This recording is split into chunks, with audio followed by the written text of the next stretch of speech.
कीर्तन करते हैं। अक्षर और ज्ञान की भागीरथी वाणी और बुद्धि की अधिष्ठात्री देवी माँ वागेश्वरी को नमन करता हूँ। ज्ञान के इस मंदिर के पावन प्रांगण में उपस्थित इस मंदिर के आधार स्तंभ हम सबके मार्गदर्शक एवं संरक्षक आदरणीय प्रधानाचार्य जी को नमन करता हूँ, प्रणाम करता हूँ। विद्यालय से लेकर के कार्यालय तक हम सबकी अगुवाई करने वाले आदरणीय अरुण सर को भी मैं प्रणाम करता हूँ, नमन करता हूँ। अपनी बातों से हंसाने बुझाने वाले अशोक सर को भी मैं प्रणाम करता हूँ। इस विद्यालय में नारी शक्ति का प्रतिनिधित्व करने वाली दोनों मैडमों को भी मैं प्रणाम करता हूँ। अपने ज्ञान के आलोक से इस विद्यालय को आलोकित करने वाले सभी शिक्षक साथियों को, कर्मचारियों को मैं नमन करता हूँ, प्रणाम करता हूँ, नमन करता हूँ।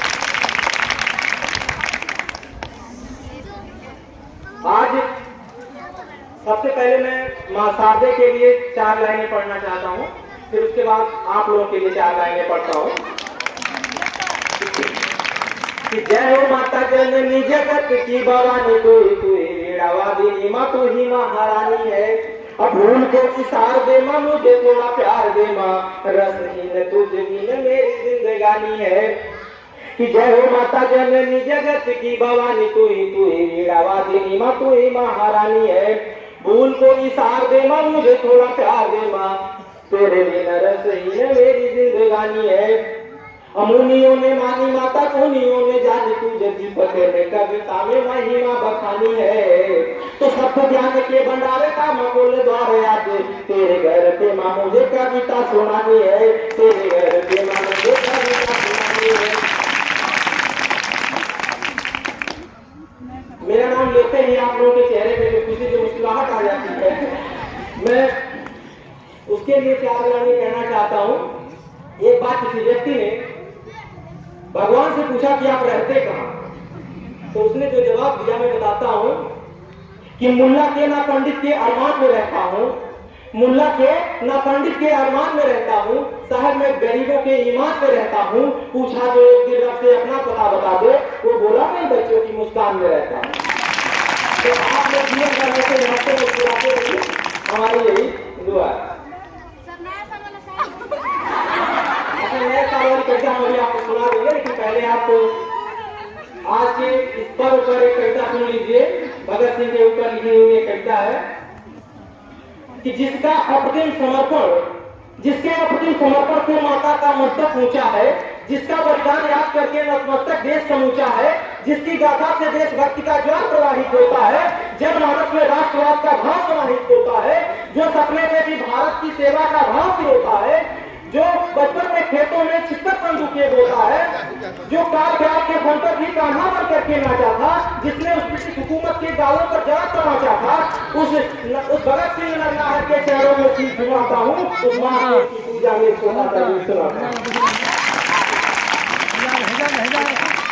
हमारी बार बार उनका अभिनंदन करती है, श्रद्धालु तीर पुष्पों से उनका प्रबंधन करती है।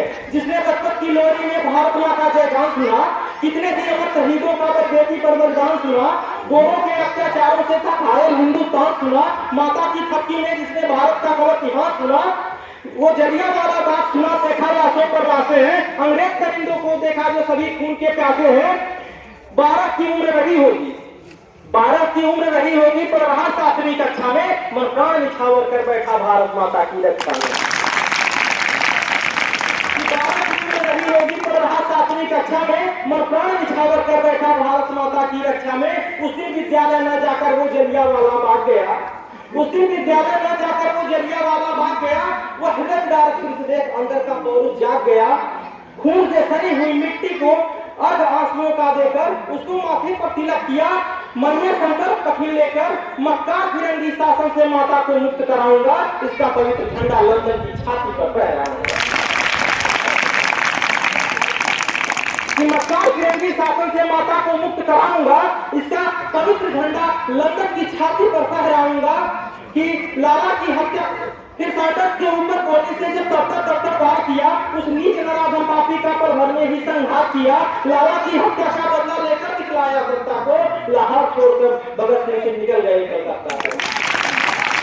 कलकत्ता में जाकर के वो चाहते तो बहुत धन कमाते, पैसा कमाते, धनार्जन करते, लेकिन नहीं, जिसका जैसा होता विचार राही वैसे मिल जाते हैं। जिसका जैसा होता विचार राही वैसे मिल जाते हैं। अपने जीवन की बगिया में वो पुष्प सदृश खिल जाते हैं। कौन कौन लोग मिले कि बटकेश्वर कतिलदास जैसे भारत माता के पूत मिले। कलकत्ता में उनसे बटकेश्वर कतिलदास जैसे भारत माता के पूत मिले। संयम त्याग बलिदान जैसे वो संपत्तियां अकूत मिले। फिर असेंबली में घुसकर जब धाए धाए पर छोड़ा था, स्वातंत्र समझ की पुस्तक में एक नवल पुस्तक जोड़ा था। जय भगत सिंह नारों से भारत गूंज उठा। हर बात अपने दिजवा मानो उनके चरणों को पूज उठा। फिर खुद गिरफ्तार होकर बोले साम्राज्यवादियों सावधान, तेरा अस्तित्व मिटाने को अब जाग गया है हिंदुस्तान। घर घर में पैदा भगत सिंह माता का कर्ज चुका देंगे, घर घर में पैदा भगत सिंह माता का कर्ज चुका देंगे, और तुम जैसे नीच दरिंदों को हम जिंदा ही दफना देंगे। फिर नाटक चलाम करने का कोई गवाह न शेष रहा।